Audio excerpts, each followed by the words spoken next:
Welcome to the Daily for Monday, January 9th with Greg Lawless. I'm Jason Seguini. Coverage of the MLS Combine continues, brought to you by Football Manager 2012. Greg, what a day it was at the Combine yesterday. We saw 9 goals in 2 games. Yeah, and obviously everyone was talking about Ethan Finley. He wasn't here for the first match day because he was up at the Herman Trophy presentation.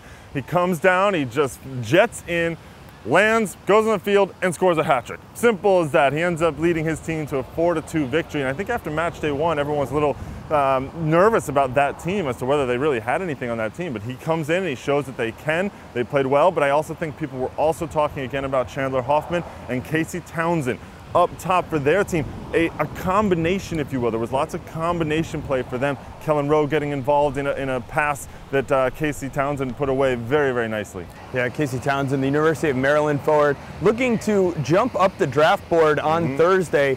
Thursday, noon Eastern time on ESPN2 and ESPN3 online is the MLS Super Draft.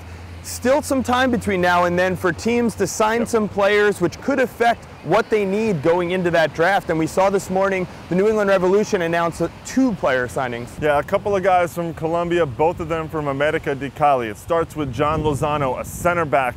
He's going to slide into that position right next to AJ Soares, something they definitely needed. They also pick up a guy named Fernando Cardenas, an attacking midfielder / second forward, another position they needed to fill. Ever since Marko Perovic went away, they haven't had that guy up top who can either create chances for himself or for his teammates. Cardenas looks to be that man. Well, we can find out more about these players later today on Extra Time Radio. We're going to have New England head coach Jay Heaps on, along with some other guests from down here at the Combine in Fort Lauderdale.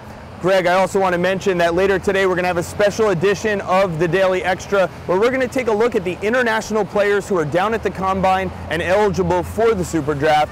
Who out of these players has stood out to you so far? Well, you know, I think after match day 1, everyone was talking about Aldo Paniagua. He scored a beautiful goal, had good positioning sense and all of that.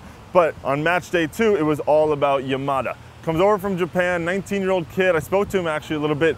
Really nice kid. He's never been to America before. He's a little bit awestruck by it all. And he talked about the differences. He says here it's a tougher, more physical game. For him, it's all about skill. He ran the midfield for that team that ended up winning 4-2 with Ethan Finley getting the hat trick. Yeah, and we'll see if some MLS team takes a chance on him as he adjusts to the different style of play over here in MLS. That's all we have for this morning's Daily. We'll have plenty more coverage from the Combine here in Fort Lauderdale, presented by Football Manager 2012.